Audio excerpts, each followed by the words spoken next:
Guys, what is going on? This is the Club of the Man 1993 coming at you for another live reviews. We are reviewing NXT, the July 11, 2018 edition of NXT. Man, has it been a crazy night for me. It's been a wild night for me, pretty much. I shouldn't say wild, but it's been busy, exciting, and yeah, my night's not even close to being over yet. So here's a story about my night. So tonight started off, my parents went out to run some errands. I was at home trying on some clothes. I was in the attic, just, getting rid of some stuff, keeping some stuff and whatnot. But then, of course, I was almost done, and I was watching NXT. I was at the end of the Adam Cole and Danny Burch match, when all of a sudden my parents come home.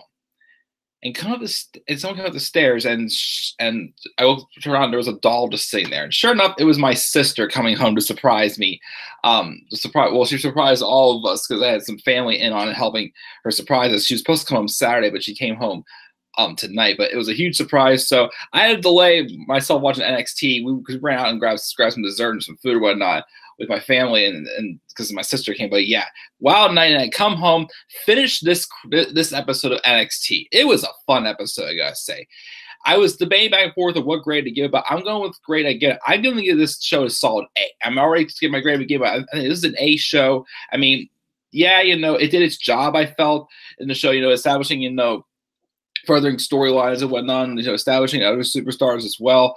I can't really say this was a bad show, especially that main event. I loved that main event tag team match, but we'll get into that towards the end. But yeah, it's been a fun night. I'm pumped up. I'm ready to talk about this, and afterwards I'm going to be recording my top 10 topic show, so hopefully I'll get that uploaded either overnight or sometime tomorrow morning, so I'll record that after I do this. But guys, let's get right into this live review of NXT. Live chat. Mike, what incredible main event tonight. You bet, Robbie. We're going to talk about that. We still can't believe, Dakota got some guy from some movie messaging him, which is awesome. Same will win next week, and Mike, The Rock is about to come back. I saw the video about The Rock, actually some of him coming back, which will be pretty cool. And he thinks that Sane's going to win next week. Well, we'll see what happens. Again, if you read any spoilers, Dakota, don't tell me anything because I don't read spoilers anymore. But yeah, so welcome to the live chat, Robbie and Dakota. Let's get started here. We opened up with a match. It was Adam Cole taking on, as Roderick Strong was saying, Mr. Daniel Burch, on Danny Burch. And this is kind of a match, get a little bit of retribution after what happened to Oney Lorcan in that really good, hard-fought, underrated tag match. I thought it was at NXT TakeOver Chicago too. Again, very underrated. Again, I still felt really bad that Lorcan and Burch didn't really get much of an ovation until towards the end. Like, they were like Undisputed Era, it was the heels, but they were probably cheered more than Lorcan and Burch in that match.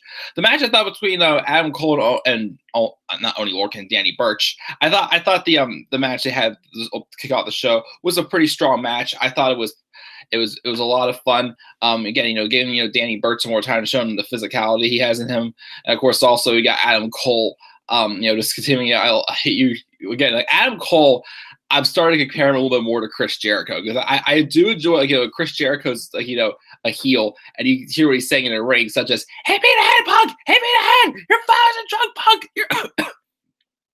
Your father's a drunk!" Like Adam Cole, not as hilarious, but still does all that trash talking ring. Come on, you're not better than me because I'm Adam Cole, baby, and whatnot. I find pretty entertaining. So that worked well in this match together. Of course, Danny Burch got some of the offense back on it as well, but Adam Cole though came up on top by hitting the last shot on him as he picks up the victory to give Adam Cole some more momentum as the NXT North American Champion. So we'll see what's still to come going forward for the North American Champion himself.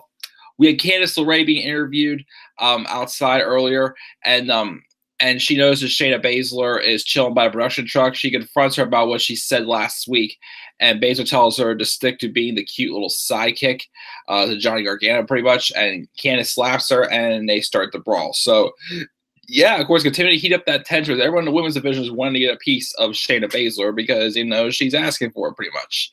And then we have another interview with Kathy Kelly talking to Dakota Kai about Shayna's promo last week. And Dakota's aware of it, and Val's the Queen of Spades. We'll see her again real soon. And she's working her way back up the ladder, and she will get a title shot. And then Lacey Evans rolls up and tells Dakota no one cares. Dakota can't get her dirty hands on the title, and the NXT Women's Division needs a woman of class like her. And Dakota challenges her to a match next week, which I believe we are getting. And then the women's action continues, though, as we would then get Kairi Sane taking on Vanessa Bourne. And another match I thought was pretty good. Vanessa Bourne being an upstart and, still, on the rise in the women's division as well. Kairi Sane, doesn't really have too much more to prove, really. I mean, we all know she's great when the Mae Young Classic and could get, a women's title opportunity like anytime she wanted to. I thought her and Vanessa had a good match. Definitely brought the best out of each other. And Kairi Sane gets the victory by hitting the Boston Crab anchor submission. She does. It's kind of similar. It was somewhat similar to the Emma Lock or the Last Chancery that Austin Aries used. Of course, I love when Aries used it. And she got Bourne to tap out. Afterwards, Kyra gets on the microphone, calls out Shayna Baszler, knows the champ is strong, but she's beaten her before, and she'll do it again. She's coming, and she again she had going by showing off the elbow. She's coming for the title, and she ends it by saying "Ahoy!" And then we get an advertisement that next week we're going to get a fatal 4-way to determine number 1 contender for the women's title. It's going to be Kairi Sane taking on Candice LeRae, Nikki Cross, and Bianca Belair. So I'm not sure who's going to get the victory, and I'm not sure if it's going to be the number 1 contender will face Shayna Baszler at TakeOver Brooklyn 4. We're going to have this another a championship match coming up soon, just like how they do it with Aleister Black and Tommaso Ciampa. They have a championship match coming up very soon as well. But so we'll see what happens. As I do think it could. Wow, what was I going with this? Anyways, but I think you're going to get the title match. The winner of the next week's match will either get a title match before TakeOver Brooklyn 4 or at TakeOver Brooklyn 4. But we'll see what happens. I'm looking forward to seeing who becomes the number 1 contender as well. Bianca Belair is an upstart. Candice LeRae, she's good, but I think she still has a little bit of ways to go before getting a title opportunity. We got, of course, Kairi Sane, which I feel could be, the pick to win, I feel personally. I mean, her and Shayna could have a match at TakeOver Brooklyn 4, but I feel like, it wouldn't be quite as fresh. And, of course, she's already faced Nikki Cross, so maybe we'll go with maybe she'll do Kairi Sane. I keep saying is continue to build Dakota back up. I really, really want to see Dakota Kai be the one to dethrone Shayna Baszler, and that will most likely happen Survivor Series weekend, as I keep saying. So we'll probably be getting that we get that match next week. Let's check the lines. I haven't checked in a while.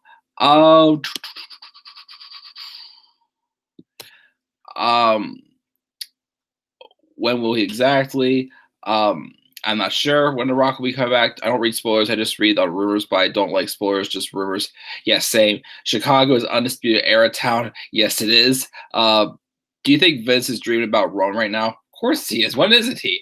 Can you recite the line Jericho did about Punk being a bastard? Oh, your birthday took place before your parents' wedding date. So your parents were married after your birthday. So that gives you the true definition of a bastard. I love those promos. What is the last shot? I didn't watch tonight. I don't know what Cole's finisher is. I think it's kind of like a shining wizard or something like that. Last shot is a reverse running knee. Robbie says Candice will be the one to beat Baszler. He thinks. I mean, I'm fine with that also. I just see the story, though, between Dakota and Shayna, so I would like to be her. But I have nothing as Candice doing the same thing also.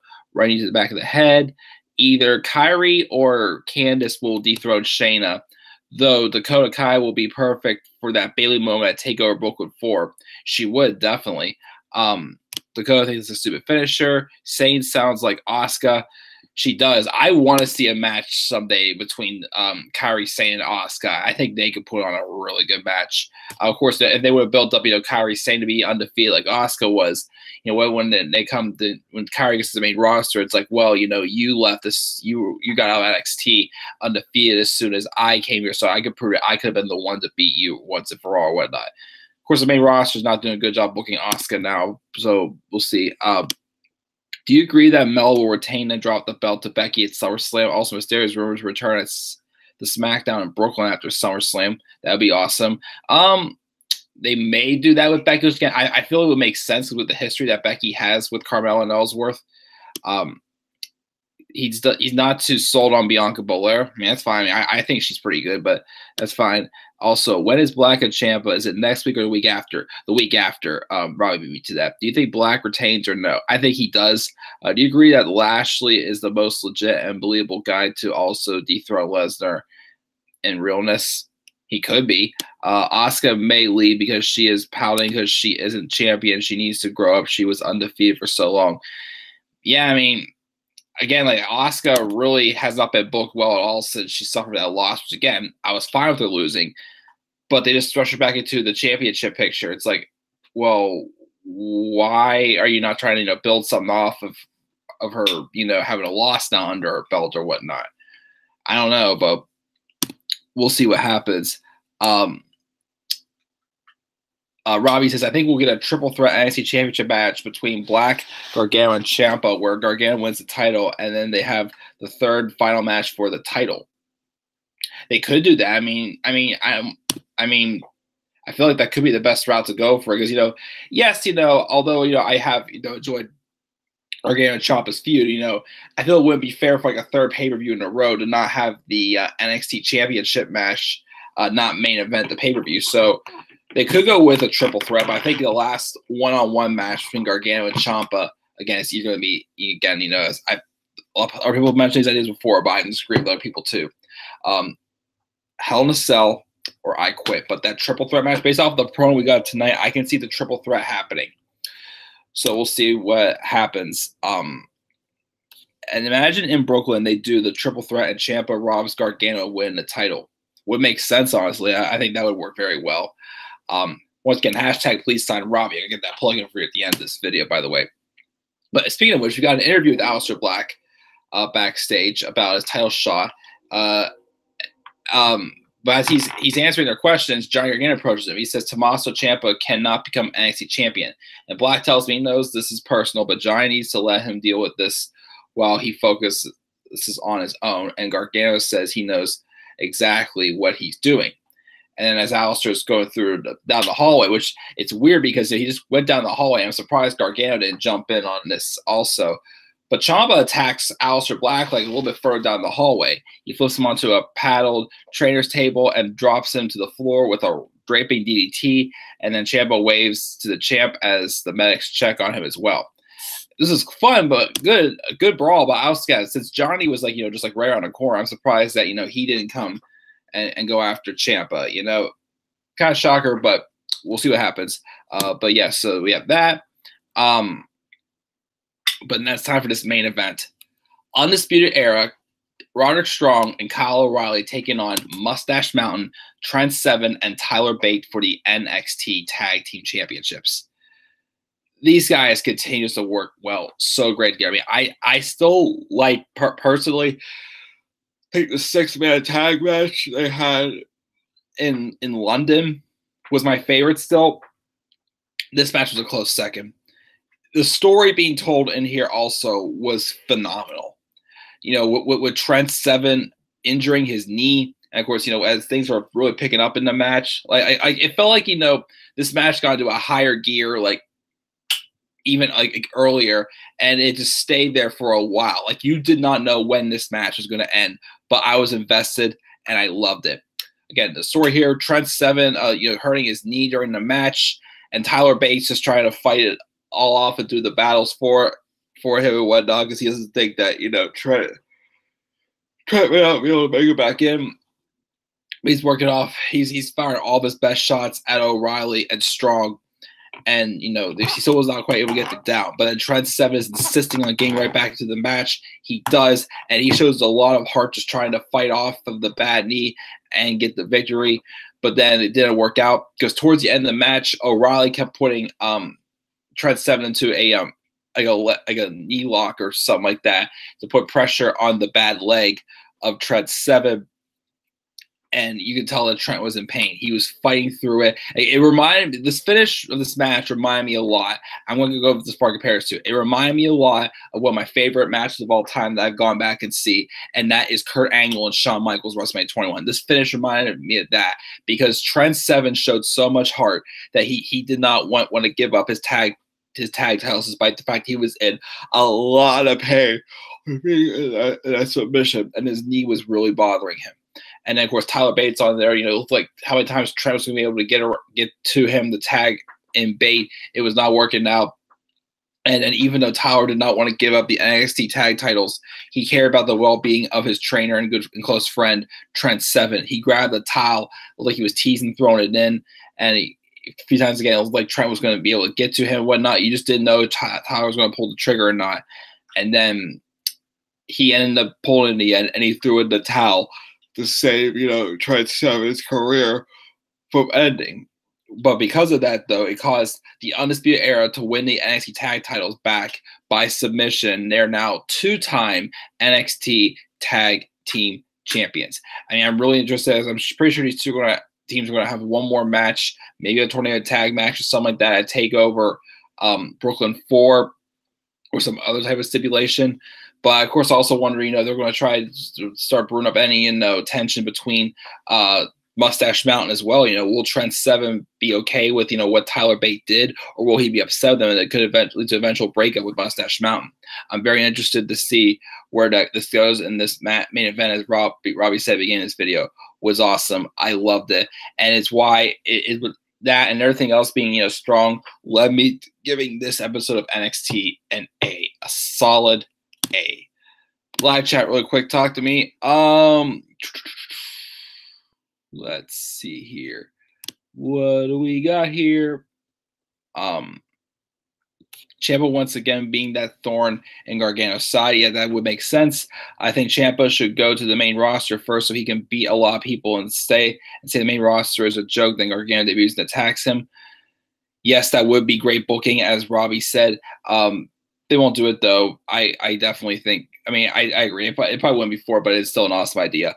What if Gargano inadvertently cost Black the title by trying to thwart Champa? I mean, that would be – I mean, it would make sense also with, Johnny and just going crazy right now, and doing that, I think, would be awesome.